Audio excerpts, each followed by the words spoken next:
Ассаламу алейкум рахматуллахи баракату. Балиғат жасына жеткен, ақыл-есі дұрыс әрбір мұсылман баласына намаз оқу парыз. Бұл намаз дініміздің тірегі, құлшылықтың өзегі. Намаз адам баласын дүние тіршілігінде жамандықтан, арсыздық істерінен қорғайды. Ал қияметтің күнінде ең алғашқы есепке тартылатын ісімізде осы намазымыз. Сондықтан намазымызды оқып үйренейік. Намазға ниет етіп сәждеге бас қойған кісі Алла Тағаланың хұзырына енген болып есептеледі. Сондықтан әрбір мұсылман адам намазға бастамас бұрын намаздың алғашқы 6 шартын білу керек. Бұлар нәжістен таза болу, дәретті болу, әурет жерінің жабық болуы, қыблаға бет бұру, уақыттың кіруі және намазға ниет ету болып есептеледі. Осыған қоса намаздың ішкі 6 парыз болып есептелетін тағы парыздар бар. Бұлар такбир алу, қиям жасау, яғни тік тұру, одан кейін қырағат жасау, рукуғ жасау, сәжде жасау және соңғы отырыс болып есептеледі. Бұларға біз кейінірек кірісе жатармыз. Ислам дініміз тазалыққа өте қатты мән береді, тазалықты басты орынға қояды. Сондықтан ең бірінші дәрет алу үлгісіне бір кіріспе жасасақ. Саусақтардың арасын салалай отырып қолды жуамыз. Оң қолмен 3 рет су алып, ауыз шайылады. 3 рет оң қолмен мұрынға су тартылып, сол қолмен сіңбіріледі. Бетті жуамыз. Оң қолымызды шынтаққа дейін 3 рет жуамыз. Сол қолымызды да шынтаққа дейін 3 рет жуамыз. Басқа мәсіх тарту. Яғни, сулы қолымызбен басымыз сипауды мәсіх тарту деп айтамыз. Содан кейін құлаққа мәсіх тарту. Қолымыздың сұқ саусағы арқылы құлаққа мәсіх тартамыз. Алақан сыртымен мойынға мәсіх тартамыз. Сол қолымызбен оң аяғымыздан бастап тобыққа дейін аяқты жуамыз. Осылайша дәрет алып тазаланғаннан кейін күллі мұсылманға қасиетті Кағбаға, яғни құблаға бет түзейміз. Әрбір парыз намазының алдында азан айтылып, қамат түсірілуі тиіс.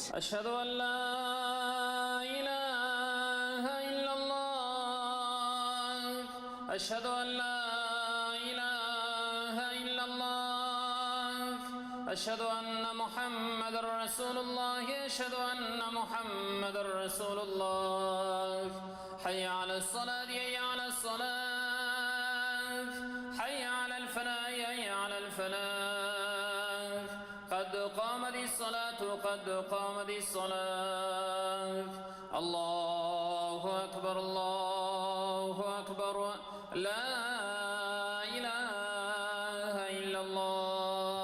Азан айтылып, қамат түсіріліп болғаннан кейін оқымақ намазымызға ниет етіп, тік тұрған қалпымызда тәкбір аламыз. Тәкбір алғанда ер адамдар бас бармақтарын құлақ сырғалығына дейін көтеріп, Аллаху акбар деп айтады. Тәкбір алысымен оң қолымыздың бас бармағы және шынашағы арқылы қолымызды қапсыра ұстап, қол байлаймыз. Қиям деп аталатын намаздың бұл бөлігінде қолды кіндіктен төмен байлау сүннет. Сондай-ақ Ханафи мазхабы бойынша намазда тұрған кісі аяқтарының арасын тым жақындатпайды. Ең кемі 4 елі қашықтықта ұстайды. Ифтитах тәкбірін айтып, қол байланысымен сүннет бойынша сана дұғасы оқылады. Субханакаллахумма ва бихамдик ва табаракасмук ва та'ала джаддук ва ла илаха ғайрук. Сана дұғасынан кейін намаздың тек алғашқы рикағатында ғана аузу биллахи минаш шайтанир ражим бисмиллахир-рахманир-рахим дейміз. Одан кейін Фатиха сүресін және Құраннан бір сүре немесе қысқаша 3 аят оқимыз. Алхамдулиллахи раббил аламин ар-рахманир-рахим малики яумиддин إياك نعبد وإياك نستعين اهدنا الصراط المستقيم صراط الذين أنعمت عليهم غير المغضوب عليهم ولا الضالين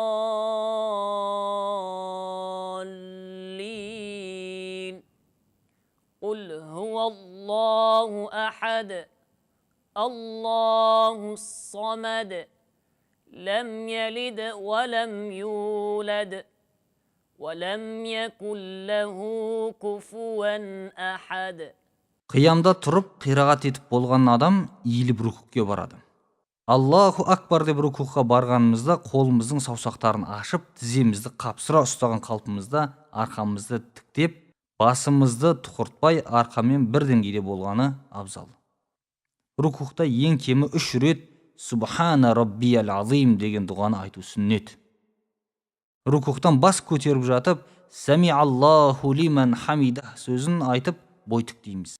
Одан соң тік тұрған қалпымызда Раббана лакал хамд деп Аллаға мадақ айтамыз. Одан кейін намаз парызы бойынша Аллаху акбар дей отырып сәждеге барамыз. Сәждеде адам маңдайын және мұрнын екі қолдың арасына жерге тигізеді. Қол құлақ тұсында болады. Сондай-ақ сәждеде білекті жоғары ұстау керек. Сәждеде ең кемі 3 мәрте Субхана раббиял а'ла деп таспих айтылады. Бұл сүннет.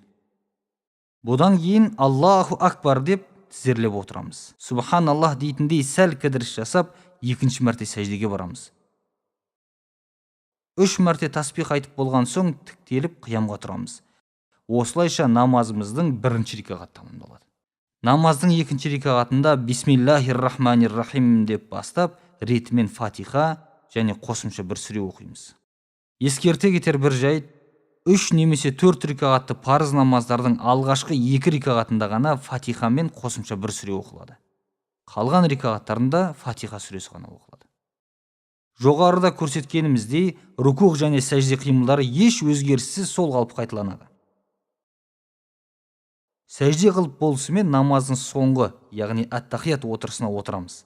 Ханафи мазхабы бойынша сол аяқты жамбастың астына салып, оң аяқтың башпайларын құблаға қаратамыз. Ат-тахият отырысында ташахуд дұғасын оқу уәжип. التحيات لله والصلوات والطيبات السلام عليك أيها النبي ورحمة الله وبركاته السلام علينا وعلى عباد الله الصالحين أشهد أن لا إله إلا الله وأشهد أن محمدا عبده ورسوله. Сондай-ақ бұл отырыс 3 немесе 4 рикағатты намаздардың екінші рикағатынан кейін де орындалады. Ташахуд дұғасы сүннет бойынша іштей оқылады. Бұл дұғадан соң пайғамбарымызға салауат айтып, Раббана атина дұғасын оқимыз. Аллахумма салли аля Мухаммадин ва аля али Мухаммад كما صليت على إبراهيم وعلى آل إبراهيم إنك حميد مجيد. اللهم بارك على محمد وعلى آل محمد كما باركت على إبراهيم وعلى آل إبراهيم إنك حميد مجيد. ربنا آتنا في الدنيا حسنة وفي الآخرة حسنة وقنا عذاب النار. Осыдан соң әуелі оң жағымызға, содан соң сол жағымызға Ассаламу алейкум ва рахматулла деп сәлем беріп намазды аяқтаймыз. Құрметті көрермендер, бұл бейнебаян намазды жаңадан үйренгендер үшін түсірілгендіктен Құран аяттары мен дұғаларды транскрипциямен беріп отырмыз. Алайда түп нұсқадан үйренудің абзалдығын ұмытпаңыздар. намаздарыңыз қабыл болсын.